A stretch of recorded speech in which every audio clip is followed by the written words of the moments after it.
Every holiday throughout the Jewish year is a day full of happiness and joy, except for today, this day, Tisha B'av. We're here in a special educational program from Camp Mesorah with World Mizrachi Movement, discussing the meaning of that day in order to reflect, to mourn, to connect. And our first guest is, of course, Rabbi Meir Goldwicht. We want to say shalom, but we will thank you for participating in this show. And שאלה ראשונה, הרב גולדוויכט, ראש ישיבה בישיבה אוניברסיטי, ראש כולל כאן בקמפ. אנחנו נדבר בתוכנית הזאת גם אנגלית וגם עברית. מה המשמעות של השעות האלה? אנחנו מקליטים את התוכנית מבעוד מועד, אנשים צופים בה כשהם צמים ברחבי העולם היהודי. מה משמעות הזמן הזה? אחד הדברים המדהימים בתשעה באב, בין הקינות הנאמרות על ידינו, קינה עוסקת ב10 הרוגי מלוכה. ברשימה, בין היתר, מופיעים רבי עקיבא ורבי חנניה בן תרדיון. רבי חנניה בן תרדיון נאמר עליו שהיה מקיל קהילות ברבים, ספר תורה מונח לו בחיקו, תפסו אותו, קרחו את גופו בספר תורה ושרפו אותו ביחד עם התורה. אמרו לו תלמידיו, רבי, מה אתה רואה? מה זאת אומרת מה אתה רואה? הוא עוד כמה דקות איננו. תגידו איתו וידוי. שיר השירים, נשמת כל חי. מה זאת אומרת מה אתה רואה?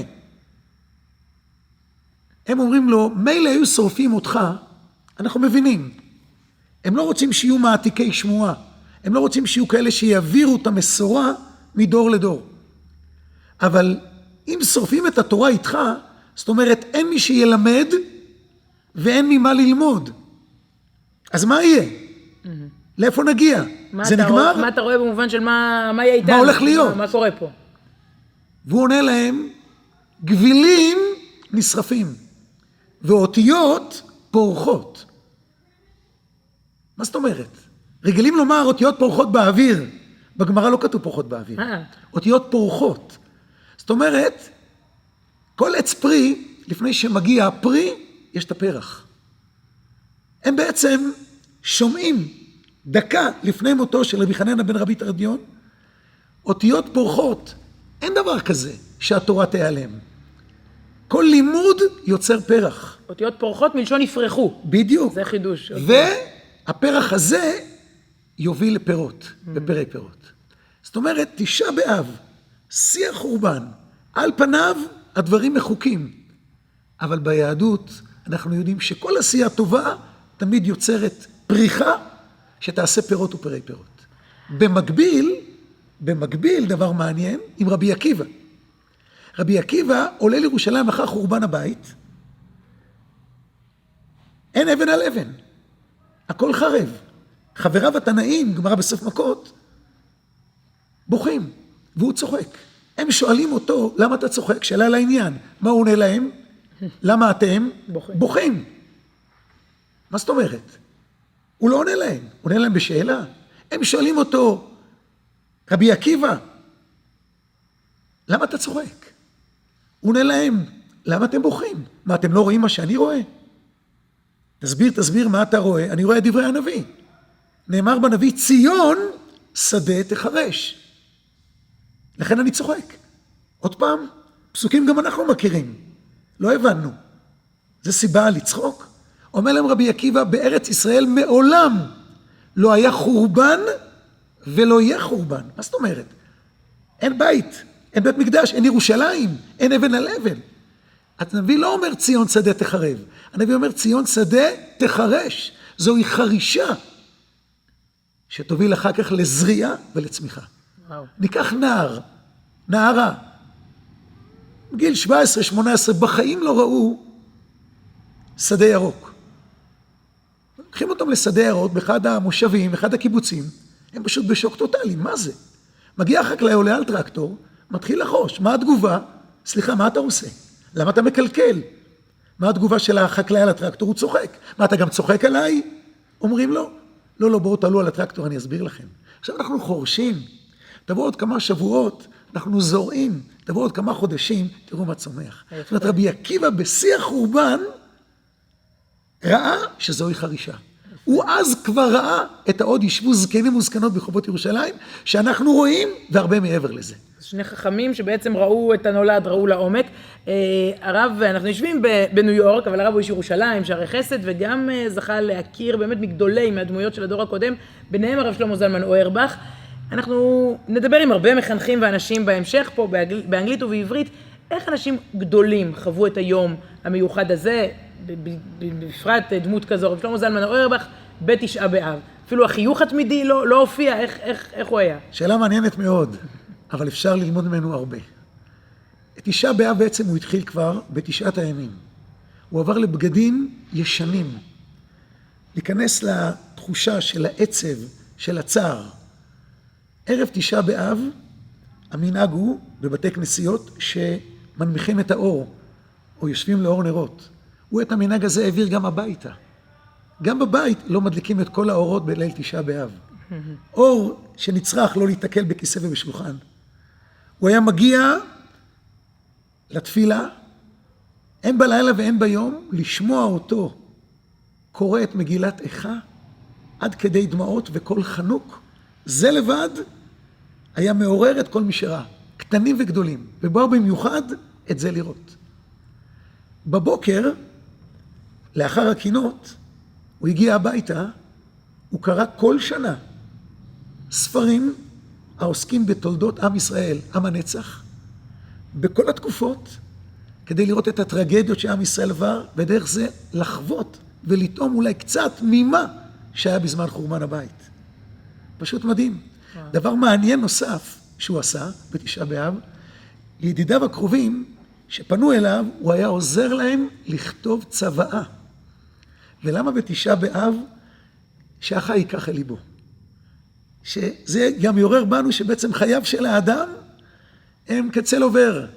ועל ידי כך העומק של החורבן, של הצער, יהיה מופנם בתוכו, ומכוח זה הוא יכול להגיע לשמחה הגדולה. הנהגות מרתקות, לדעתי קיבלנו פה אפילו כמה סקופים קדושים.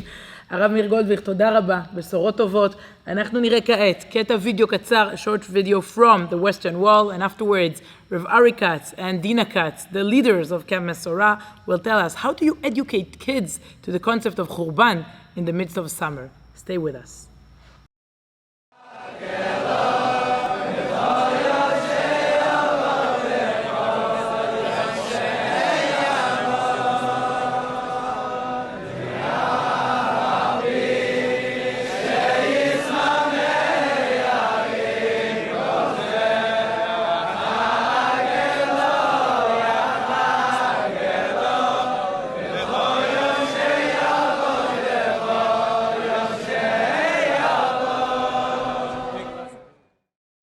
Shalom, Rav Ari and Dina Katz, and we do not say shalom, it's a pre-recorded show because it's Tisha B'av today, and I want to tell you something. I'm not familiar with the concept of American camps, but for sure I thought, okay, for Tisha B'av they're going to close, okay, it's not the right day for it.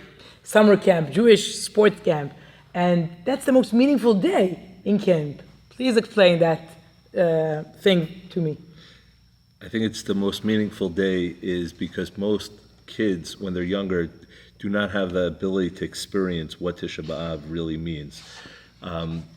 Campers who go to day camp, who stay at home, okay, they go to shul and they'll sit in for Eicha a little bit, but here in camp you have the opportunity to be with your friends and to see what Avelut is like during the 9 days, starting with not eating meat and learning all the halachot with their teachers. But most importantly, is that once Tisha B'av comes, it transforms into something that you have never seen before. We start after Mariv, we start with a torch ceremony where all the campers by bunk take a torch and they march together singing Ani Mamin. Wow. And we meet up in this room. Was it your idea? I mean, This was started already way before us. This, I'll tell you, it was so meaningful, impactful, that Dina and I both went to camp here. It was the most meaningful Tisha B'av from 8th grade when I first got here that I could ever remember. because I remember I walk in and you're seeing things burnt along the road. You walk in and you see the torches faced up each other, and people are walking in, and then everyone's sitting on the floor with your friends, with your peers, and you're thinking about what Tisha B'av, what the destruction of the Beit HaMikdash is all about. And afterwards you walk outside and they all sing together, and they see Yerushalayim being burnt.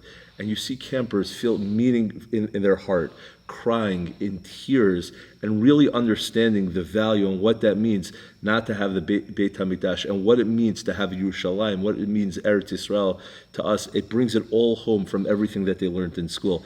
And really the only way to get that is in a camp like this, where you get that whole setting right in front of you. Interesting. Dina, my daughter was in a different camp. I hope it's okay, but there are dozens of camps, others, and they all tried to do something meaningful. And she came back home and she said that was the best Tisha B'av, if you can say it in that way. Best Tisha B'av. It was the first time I cried, and I was really connected. What do you do during the day? I mean, how do you explain it to them? What really happened? They're in the middle of, a camp with ropes and a lake and a huge pavilion with basketball and volleyball and hockey. Everything's available. So how do they reflect? How do they connect and more on this day? What's going on here? So we definitely have to set the tone in a more serious, meaningful way. And the day is set up, different for the different ages and groups, but in ways that the campers and the staff can connect to the loss of the Beit HaMikdash, to the Chorban, but also in how we can prepare ourselves as part of Klal Yisrael to be able to hopefully bring the Beit HaMikdash back and to hopefully for Mashiach to come. So we do have between Kumzitz and yes, the keynote program and the special tefillot, but also bringing the campers together. And with the older campers, we do have campers who talk about personal losses and experiences that really, the campers could connect to, and understand what a loss is. But at the same time, we also have the younger children who, it's still more serious, but we want them to understand how we can bring the Beit HaMikdash back. So we have certain activities that are, for certain, connected to certain mitzvot. We have tzitzit making, and we have Havdalah candle making, and we have shemot burying. This way, it's ways that the campers can understand what the focus should be of the day, that we are mourning a loss, but at the same time, we're also hoping to rebuild the Beit HaMikdash and bring us closer to Hashem. That's interesting. You say, in Israel, they say, you don't have Tisha B'av notebook, meaning, I remember we had a Purim notebook. We prepared ourselves for Purim or for Hanukkah. But in Israel, it's vacation, July and August, and usually you're not connected to this Jewish pulse. So maybe camps, that's part of the solution. I want to ask you something about the language. It's hard even for me as an Israeli sometimes to understand the language of Eicha over the Kinot. Do you always translate here, or you just speak about the general meaning? How do you connect American kids? They think in English, and especially on this day, but generally, it's the language. It's not just language. It's what the heart understands in a way.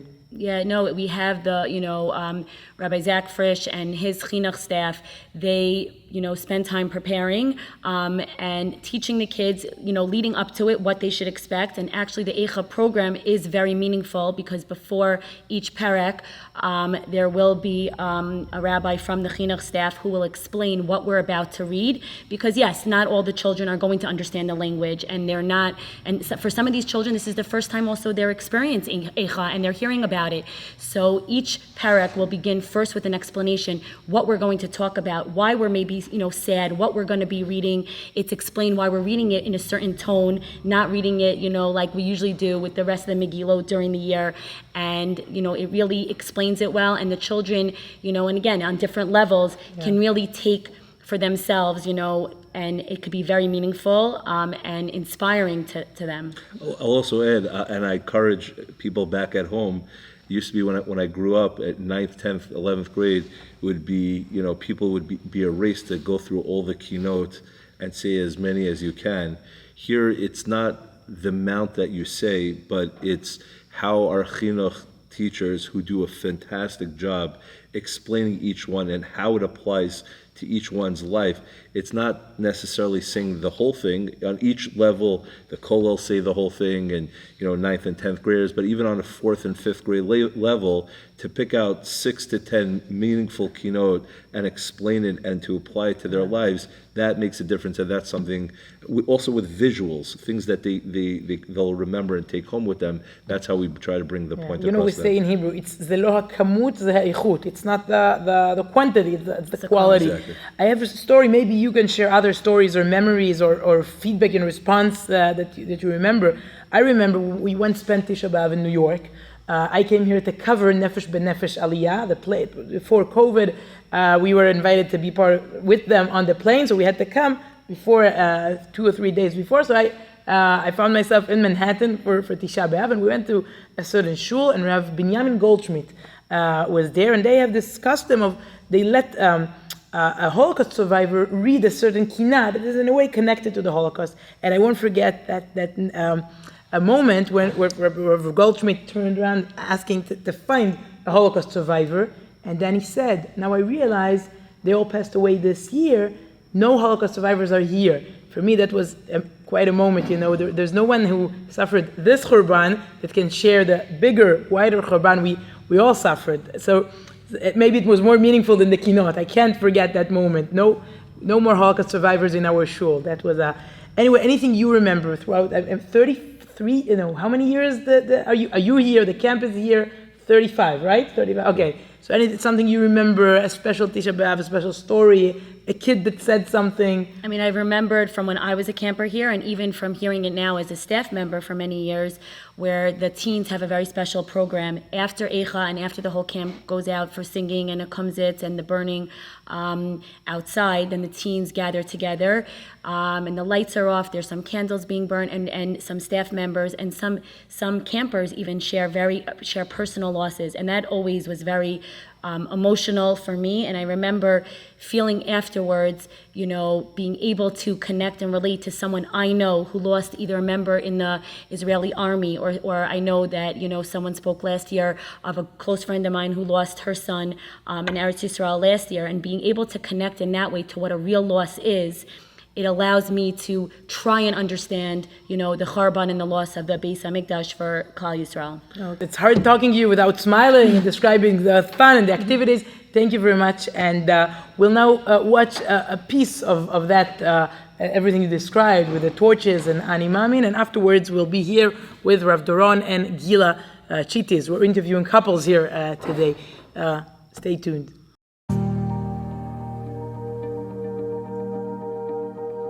Destruction breeds creation. If something falls apart, that leaves room for a new beginning.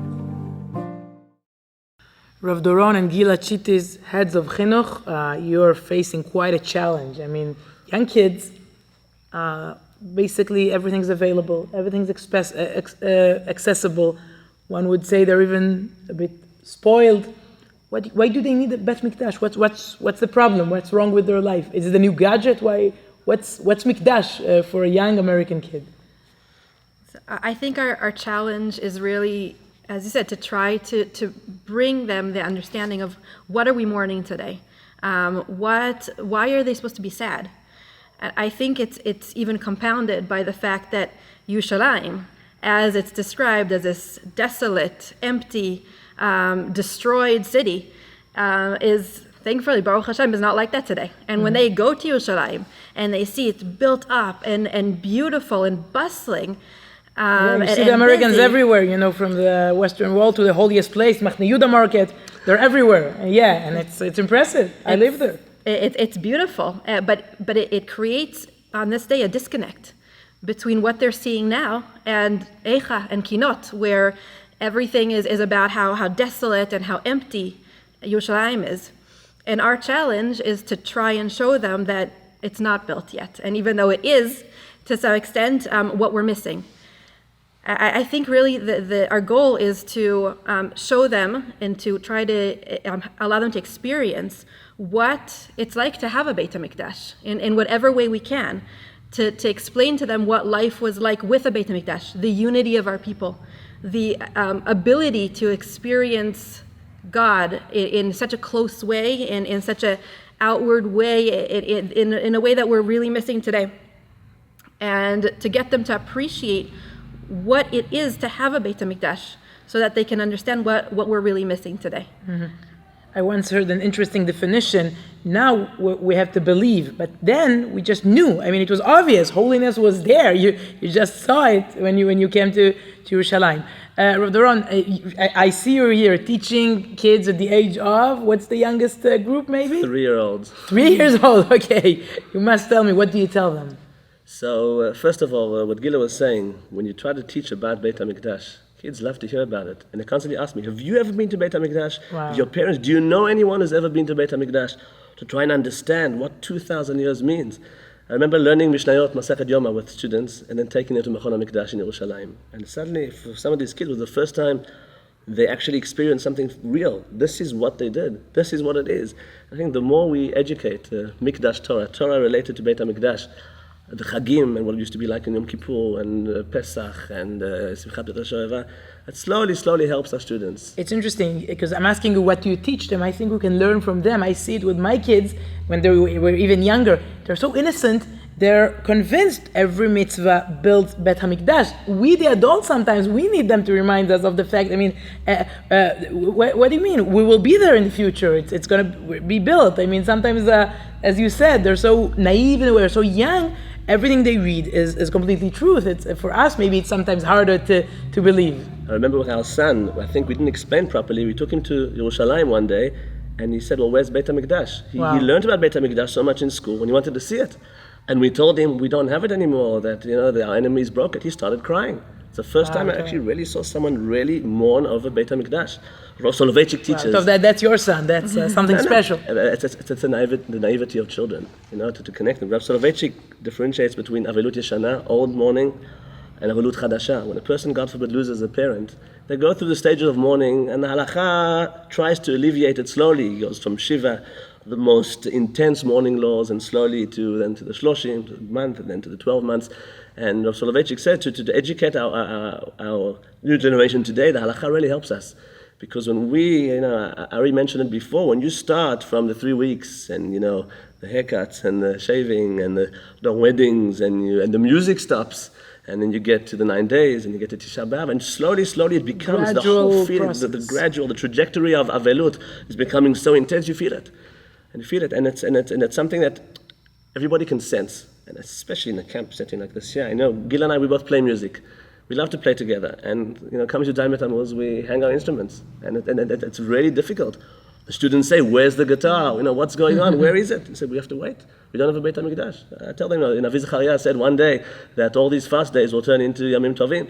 So maybe one day we'll all merit to play music together at the Yom Tov that Tisha B'av will be. But in the meantime, we try to do anything external to hopefully bring something internal, and to try and miss something that we were actually never privileged to even experience. But let's be honest, let's speak Dugri, as we say in Hebrew. We're discussing the Orthodox, the modern Orthodox community. They are connected. I want to say something about the unaffiliated Jews. There are many Jews that are not watching this show right now. They don't even know maybe it's Tisha B'av, and you know them. You were on Shlichut abroad, and you work a lot with Jewish communities. What can you tell us, especially today, about unaffiliated Jews, those who are not part of the story, and we need them in order to build Beit HaMikdash. They must be part of that mission. Very interesting question, and I think when I speak to those kind of audiences, Tisha B'av, like all our Jewish holidays, isn't about the past at all. It's about the present, right now. What are we in our life missing? The lack of unity, not having a centralized Jewish Torah center that can educate the whole world what it means to be a real mensch and a Jew. And what are we lacking today? The Mishnah in Ta'anit mentions 5 things that happened on Tisha B'av. Destruction of Beit HaMikdash are only 2 of them, 40% of them. There's so many other tragedies, and unfortunately, like Ari and Dina were mentioning, every generation we are adding more and more tragedies that we are feeling and we are mourning and we are experiencing together. But unfortunately, sometimes it's not so difficult to connect people with personal mourning, from terror all over the world to, as you mentioned, the Shoah, and I think to experience something that we, as Jews, feel today, the lacking of what it means, I think that's the best way to connect someone who maybe the temple seems a bit strange and distant to. Okay. Anything you want to add? Because for me, maybe I won't start with Tisha B'av. If I want to make someone more engaged and devoted, I would start with Shabbat. That's a depressing day. It's hard to sell it in a way, to explain it to someone who's who's far away. but why do you need this building in Yerushalayim? I mean, how do you explain something like this? I think the Beit HaMikdash is a lot more than just our religious observance, which it is, but it meant so much more. I think that everyone can connect at some level to Jewish unity and to how divided we are. And I think that if approaching it from that perspective of the Beit HaMikdash unified us all, and look where we are now. And I think everyone can relate to some degree to that. And the idea is that we're mourning the loss of our unity. We're mourning the loss of just feeling like we all belong to one nation.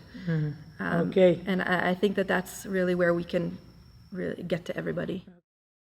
Rav Zachariah Frisch, Rabbi in Shalavim Yeshiva in Israel, is with us, and Charlie Brady, 14 years old, already learns the Daf Yomi, and I participated in your Siyum a few days ago. Today, you can't learn Torah, but you learn in any other day. Rav Frisch, you're the camp's rabbi, and I want to ask you something about, I would say, a society of wealth. Today, especially in America, I remember my first day here, I was on one of the streets in Manhattan, and I asked I wanted a small cup of squeezed orange juice. So I asked for a small cup. They gave me a cup, I think this size. And I said, no, I said small. They said, this is small, lady. That's medium. That's large. Welcome to America. You have it all. You have it all here. How do you educate kids to the importance of Tisha B'av? Why should we be more in Five Towns or Teaneck? It's an excellent question. Let's see the answer. I think there obviously, as we develop as a society, wealth has become a more significant thing, especially in our communities, and it definitely poses a challenge in the sense that, like you were saying before, we really feel like we have everything. When we suffered from, I think, poverty, it was easier. People were connected to the concept of Churban. Right. And I think as we struggle with this, I think maybe an avenue to recognize or to highlight is specifically speaking about things that don't have to necessarily do with our the physical things that we have, but maybe the spiritual things that we're lacking, whether it be the Beis HaMikdash, whether it be the Torah and mitzvos that we can't do, whether it be living outside of Eretz Yisrael, those things that we really are lacking and we can't really make up with wealth.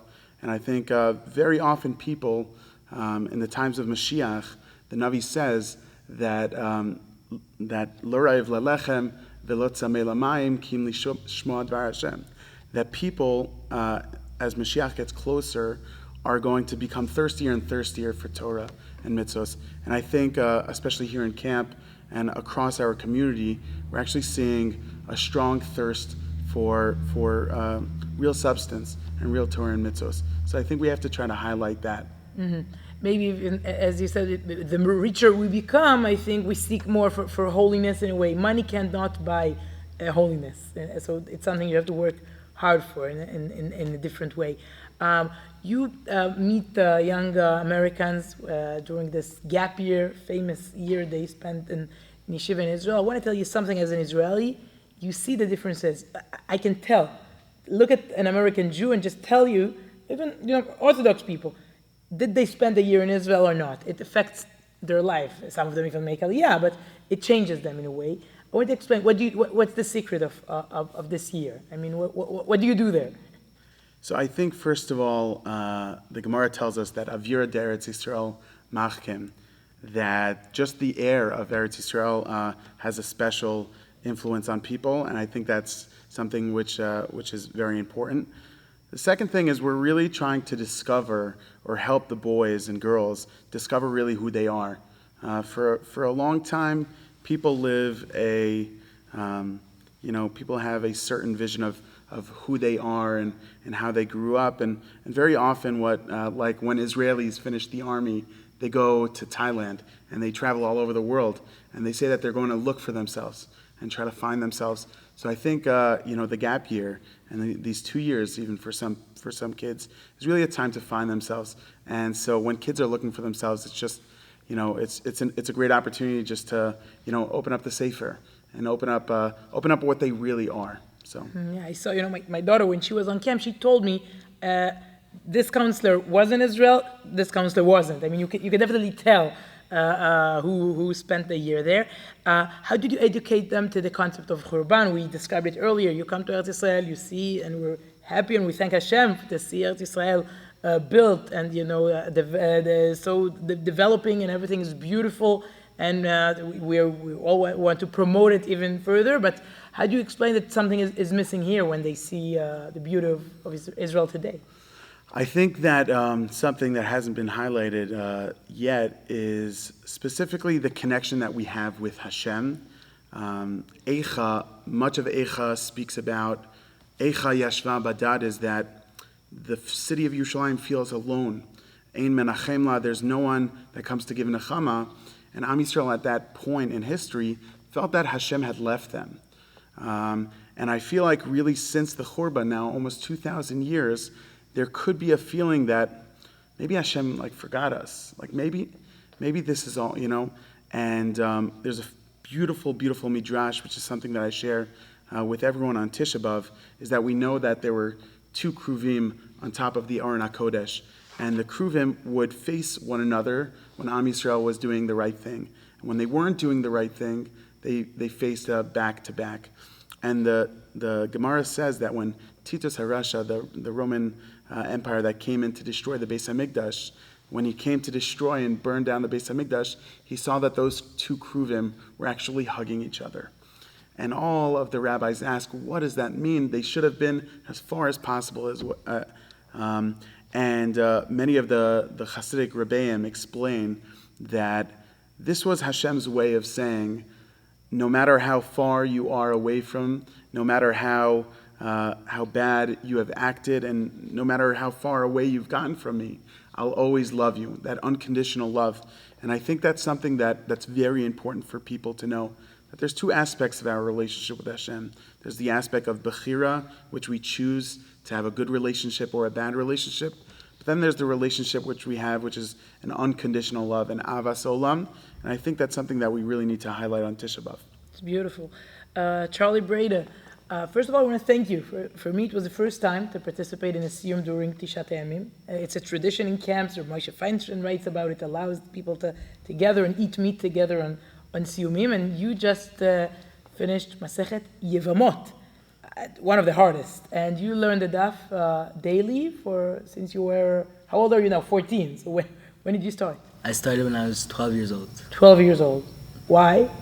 I went to the Siyum HaShas. My brother and my dad took me. Oh, MetLife Stadium? Yeah. Oh, so I already met you. I was there, yeah. So I went to the Siyum HaShas, and I just felt this blow of inspiration, and I decided all these people, they're wearing bekashas, they have big beards, they're wearing black hats. I said I'm still Jewish. There's nothing that actually defines me and this person who's wearing this black suit, and I'm wearing my polo and school pants.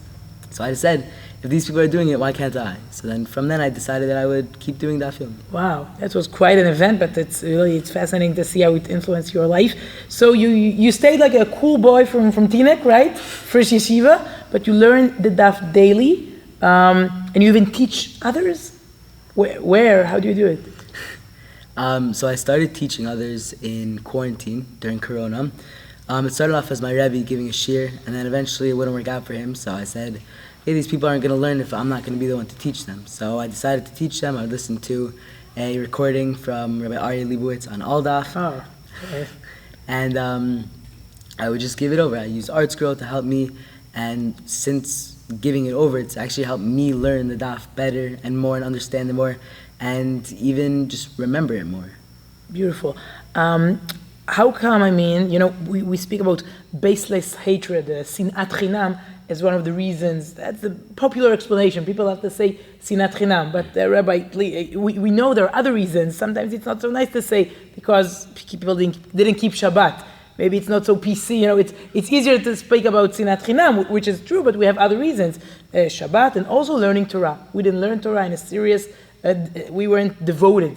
And I think in a way you correct that sin. Can you give any tip or something you want to say to other teenagers that are not learning the daf yet? To me, I really think it's just being consistent and doing it every single day. Because when you realize that it's you're learning something new every single day. And even sometimes when the topic continues, then it's an unfinished topic. As in you end the daf and you still don't know the conclusion and you still want to learn more. And even if you do end the topic, then you just know that you're learning something new the next day. And to me, it's not really about what I'm learning. It's about that I'm doing it every single day. Because now every single day, I'm making sure that I set aside my time for Hashem, for HaKadosh Baruch Hu, just to learn His Torah.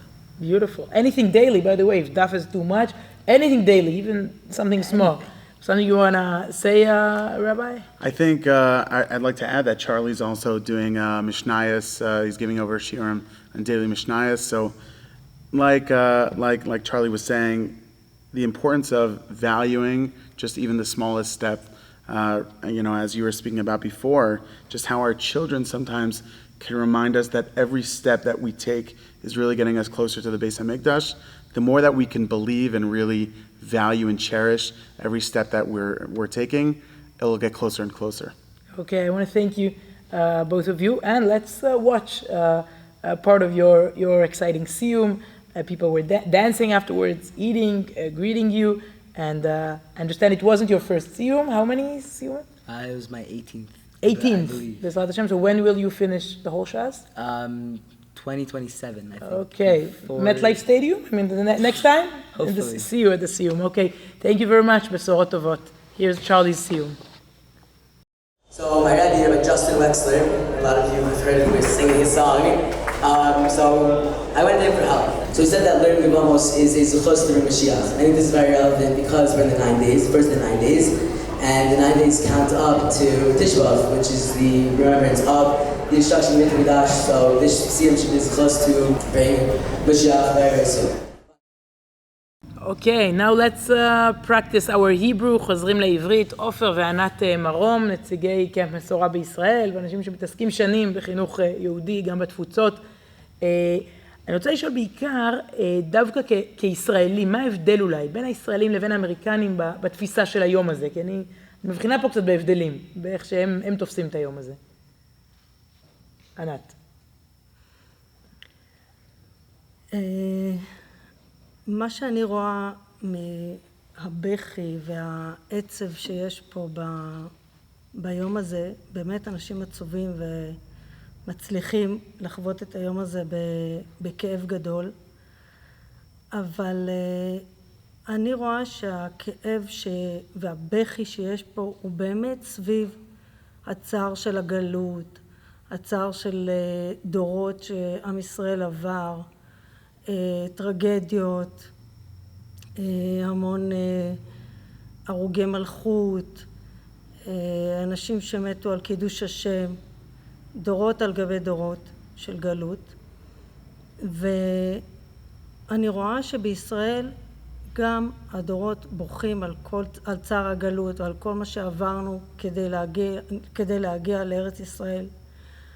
אבל שנינו בעצם דור שלישי לחלוצים שהקימו את הארץ ובאו, ואנחנו חווים את הגלות את הגאולה בארץ אחרי 2000 שנות גלות, ולמעשה בארץ אנחנו בוכים גם את צער הגלות וגם את הצער של העבר, אבל יש לנו עוד איזשהו בכי כשאנחנו מתכנסים בכותל ומסתכלים לעבר בית המקדש ולעבר הר הבית שעדיין לא בנוי וכל מה שהולך שם מסביב, ואנחנו גם בוכים על מה שעוד לא נולד, אנחנו מרחמים, כאילו מבקשים מהקדוש ברוך הוא, תרחם עלינו, תוציא מתוך הרחם, תופיע עוד חיים שעדיין לא הופיעו, כי נכון שחזרנו לארץ והקמנו את הארץ והכל נראה יפה והכל נראה חיצונית מעולה והחיים טובים ברוך השם בארץ,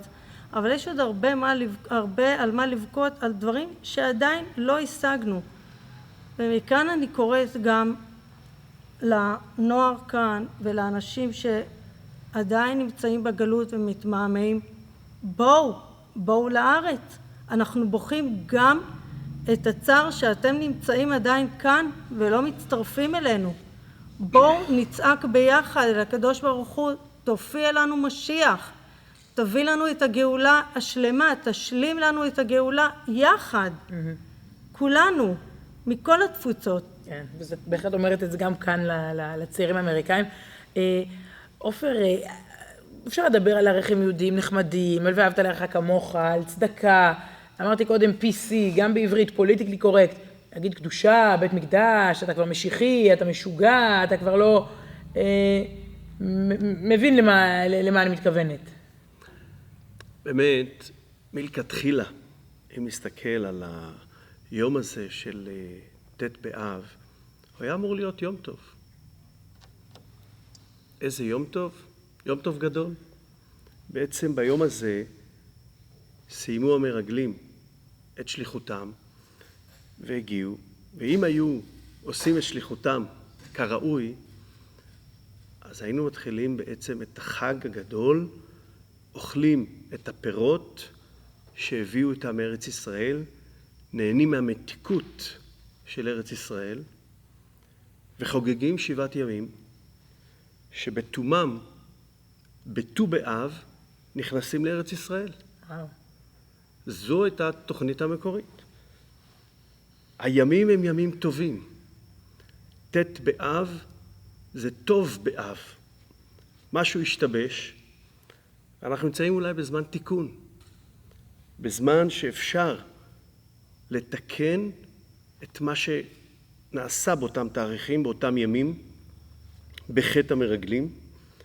ולכן זה כל כך מרגש לראות את אותם עולים שעולים עכשיו לארץ ומתרגשים מעצם ההגעה לארץ ישראל בתאריך הזה, להתחבר לתוך הגאולה, לתוך העשייה של ארץ ישראל.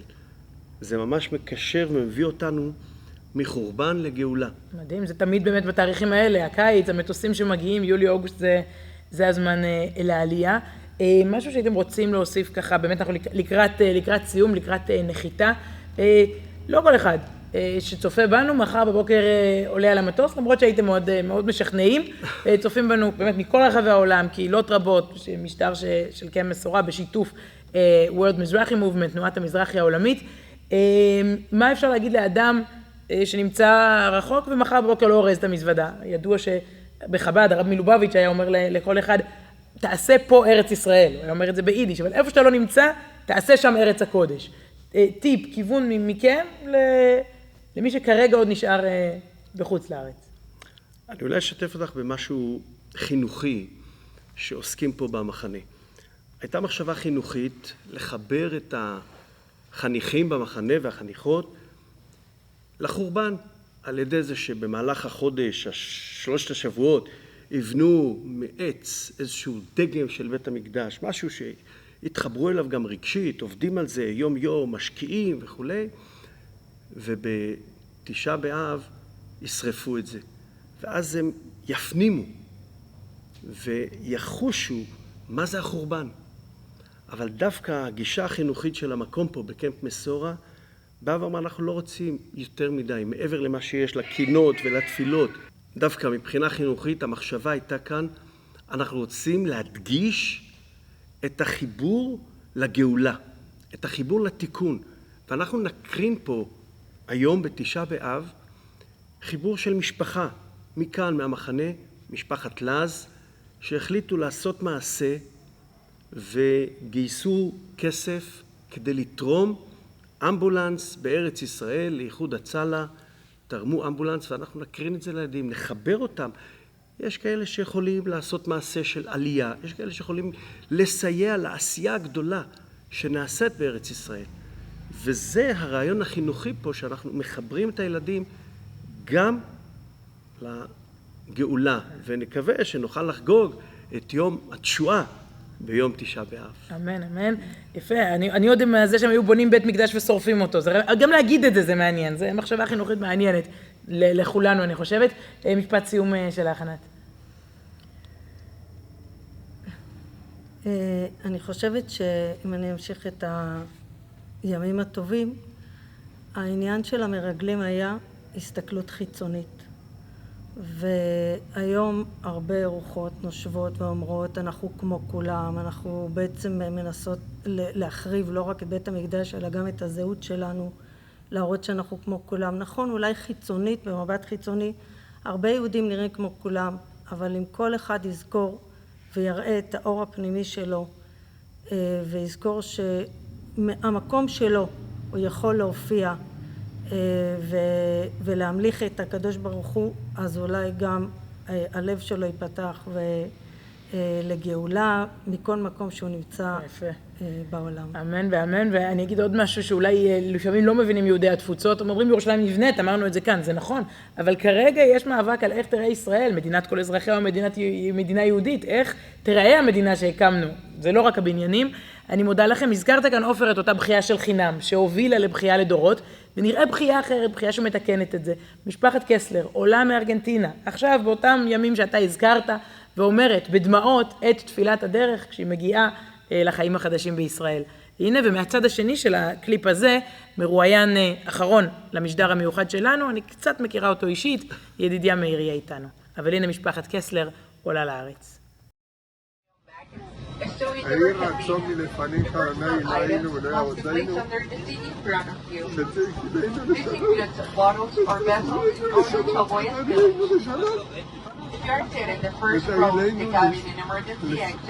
מכל ותהיינו לשלום ותצילנו מכל כל העיר ויונל ברדת ותשלח ברכה מעשה ידינו. Su atención, por favor.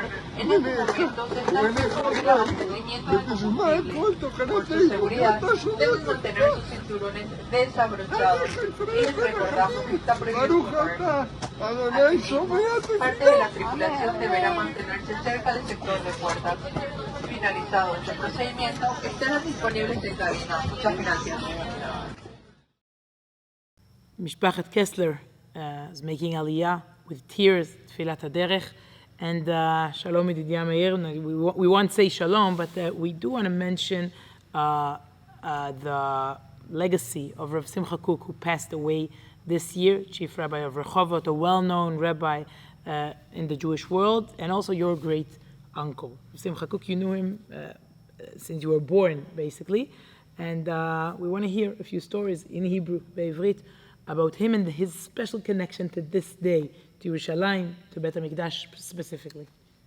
אז כמו שאמרת, קשה לי לדבר עליו, כי קודם כל כי הוא נפטר לפני כמה חודשים, אבל דבר שני, אני מכיר אותו מאוד מקרוב. זאת אומרת, לא רק שאני מכיר אותו מקרוב, כל החוויות האישיות שלי, אומרים מיום עומדי על דעתי, אבל זה עוד אפילו לפני, כי הרב שמחה קוק הוא זה שנתן לי את השם. הוא אמר בברית המילה, ויקרא שמו בישראל. אחר כך בחלקה, הוא גזר את השערות של הראש שלי.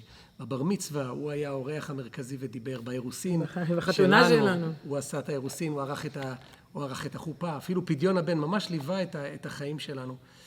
אבל כשאני חושב על ירושלים, וכשאני חושב על האבל על ירושלים, אין דמות אחרת שעולה לי בדמיון יותר מהרב שמחה קוק, זכר צדיק לברכה. קודם כל הוא נולד בירושלים, ולא סתם בירושלים, אלא בבית מנדלבוים. בית שהיה סמל בעיר, הוא היה בדיוק בקו, מה שהיה קו התפר לפני שירושלים שוחררה. הוא גדל אצל המשפחה של אמו, משפחת מנדלבוים של חסד ושל גבורה, ובסוף ימיו, בגיל 92, לפני כמה חודשים, הוא נפטר בירושלים, כשהתפקיד האחרון שהוא מילא היה הרב של בית כנסת החורבה, שזה עצמו סמל היסטורי של בניין וחורבן ושוב בניין ושוב חורבן, כי הבית כנסת הזה נבנה ונשרף ונהרס כמה פעמים. כמו העם היהודי, פחות או יותר. כן, במקומות האלה, כמו גוש עציון, נופל וקם. יש מסורת שהחורבה בבית כנסת תפארת ישראל, כשהם ייבנו, זה ממש פעמי משיח. אגב, מדהים, כי בית כנסת תפארת ישראל נבנה. ממש, כן. בירושלים, מי שהולך בדרך לכותל, אז ליד כל הבייגלים והפיצות שם בסדרה הזאת. גם הבייגלים אמרו שייבנו. כן, הם גם קדושים, זה הולי בייגל, הם קדושים. אבל באמת זה היה כל כך משמעותי בשבילו להיות הרב של בית כנסת החורבה. אני זוכר את ההתרגשות שלו. אמרנו שהוא התאבל על ירושלים, אבל הוא ידע גם לשמוח בשמחתה בבניינה. וזה היה במין שלמות כזאת. זאת אומרת, אני לא זוכר אדם שכל כך בוכה על ירושלים, בוכה בדמעות, ולאו דווקא בתשעה באב, הוא לא היה צריך את תשעה באב בשביל להתאבל על ירושלים, או על צער הגלות, או על צער השכינה. הוא היה, כשהוא היה שומע על יהודי, אני זוכר, זו חוויית ילדות שלי, שהייתי פעם בבית שלו, והיה בחדשות, דיברו על ימי אוסלו זה היה, ועוד איזה פיגוע, אני כבר לא זוכר איזה פיגוע. הוא פרץ בבכי כאילו זה קרוב משפחה. אני זוכר את החוויה הזאת, בעצם למה כאילו הוא הרגיש שזה קרוב משפחה, שכל יהודי הוא קשור אליו. האבל על ירושלים, הוא חווה את זה בעצם 3 פעמים ביום. זה היה שיעור ככה שהוא חזר עליו, כל מי שקצת הכיר אותו, ואגב רואים אותנו עכשיו קהילות בעולם, הוא היה הרב של רחובות והרב של בית כנסת החורבה, אבל הרבה מעבר לזה, הסתובב המון בעולם היהודי ודיבר שם, היה דמות מאוד אהובה שמאוד ריגשה הרבה אנשים, ושיעור קבוע שלו היה על הסעיף, אולי היה לא מספיק מוכר בשולחן ערוך, שאומר שבזמן התפילה, כלומר 3 פעמים ביום, לא רק בתשעה באב, יהודי צריך לדמיין שהוא נמצא בקודש הקודשים. זה מדהים, אנחנו לעולם לא נהיה בקודש הקודשים, גם כשיבנה בית המקדש, רק הכהן הגדול ביום הכיפורים. אבל בתפילה אתה צריך לדמיין כאילו הוא עומד כאן, כך כלשון השולחן ערוך, והוא אמר את זה שוב ושוב, 3 פעמים ביום, הוא תיאר את זה ככה באריכות, איך אני נמצא ברחובות, אני בבית כנסת החורבה, אני נמצא בקמפ מסורה בניו יורק, אבל אני יכול להיות בדמיון שלי, זה מין דמיון מודרך, להתפלל ולהיות ממש בבית המקדש 3 פעמים ביום. וראית שזה האדם, זה האיש. הוא באמת היה שם, כשביקשו ממנו עצות לכוונה בתפילה, באמת הוא שוב ושוב חזר על זה. כלומר, בשביל זה צריך גם ללמוד ולדעת מה קורה בתוך קודש הקודשים, איך זה נראה, מה עושים, מה התפקיד. ואם מדברים על תפילות, אני נזכר עכשיו תוך כדי הדברים, שהוא היה חזן כמעט עד יומו, עד השנים האחרונות, הוא היה חזן בבתי כנסת ברחובות, גם בישיבת מאור התלמוד, שהוא עמד בנשיאותה ברחובות, הוא היה החזן של מוסף. מי שהיה שם בתפילות האלה, הם עדיין מתנגנות, ועוד שנים רבות התנגנו, כשעיקר הבחיות שלו לא היו באבינו מלכנו, שלח לנו שנה טובה. זה הרי אומר מהאדם, בהנחה שבוכים בתפילה, איפה בוכים בתפילה? כן. זה אומר מה נוגע באדם. היו מקומות ממש קבועים, אנשים חיכו לדמעות שלו תמיד בתפילה על בניין ירושלים, על גאולה שלמה. אלה היו הרגעים. ואם אנחנו מדברים בתשעה באב, אני חושב שאי אפשר שלא להזכיר עוד חורבן אחד שקרה בתשעה באב, היום, לפני 17 שנה, החורבן של גוש קטיף, והרב שמחה קוק היה, אני זוכר את הימים האלה, חווינו את זה, כל המשפחה, לא יכולת לדבר איתו על עניין אחר, ואני לא מדבר על תשעה באב של הגירוש, אז כולנו היינו בזה, באותו קיץ של 2005, תשס"ה. אני מדבר על מהרגע שאריאל שרון הכריז על תוכנית ההתנתקות, תוכנית הגירוש. הוא לא ידע מנוח. הוא לא דיבר, הזכרנו קודם את פדיון הבן של הבן שלנו. אז אני זוכר שלפני זה ניגשתי איתו, היה קהל מגוון, חברים שלך מחדשות ערוץ 2 ואנשים, ואמרתי לו, צריך לדבר על משהו, הרב מודע שיש פה קהל, לא כולם דתיים, לא חרדים, צריך לדבר משהו שמחבר את כולם, והוא אמר לי, כן, כן, כמובן. אז הוא התחיל לדבר ודיבר על פדיון הבן, איזה מילה וזה, ותוך שנייה אחת, לא יודע כבר איך הוא עשה את הקישור, אבל הוא דיבר על גוש קטיף, ואיך זה יכולת, אני זוכר כמו היום מה הוא אמר, הוא דיבר על איזה מקווה בגוש קטיף, שהוקמה במיוחד לחנה ברת, שנפגעה בפיגוע בצומת הגוש, והתקינו לה מנוף מיוחד. אז יעלה על הדעת שעכשיו יהרסו את המקווה שנבנה, לא יכול להיות כדבר הזה. וזה מה שהוא דיבר באמת למעלה משנה לפני הגירוש, כי זה היה הנושא, זאת אומרת, פדיון הבן, אבל הנושא זה ארץ ישראל, זה החורבן, זה ההשתתפות בצער השכינה ובצער הגלות. ומצד שני, כאמור, הוא ידע להתרגש משיבת ציון, מבניין ירושלים, מכל בית שנבנה בירושלים. אני בתשעה באב השנה, זה הדמות שככה מול עיניי. אנשים שיודעים גם להתחבר לבניין, ומתוך גם להתחבר לחורבן. יש לפעמים ראייה שטחית כזאת של הנה, נו, בונים, הכל בסדר. הכל בסדר, יש מנופים. גאולה, אנחנו כבר שנייה מהגאולה, שום דבר לא רלוונטי, וזה הרבה מעבר למנופים, אמרנו קודם, זה קודש הקודשים. ויש עוד, צריך לעבוד עד שמנופים יבנו את קודש הקודשים. תודה רבה, ידידיה על הרב שמחה קוק, זכר צדיק לברכה, תודה לך, and we want to thank all the guests and speakers, and thank Tzvi Moss, our director, and thank Camp Mesorah and World Mizrachi movements, the partners that organized this educational program, and thank you, those who are watching us, wherever you are, בעזרת השם, בשורות טובות, and we'll finish with the words we just read, הנה איכה, חדש ימינו כקדם, renew us as before, בעזרת השם, בשורות טובות.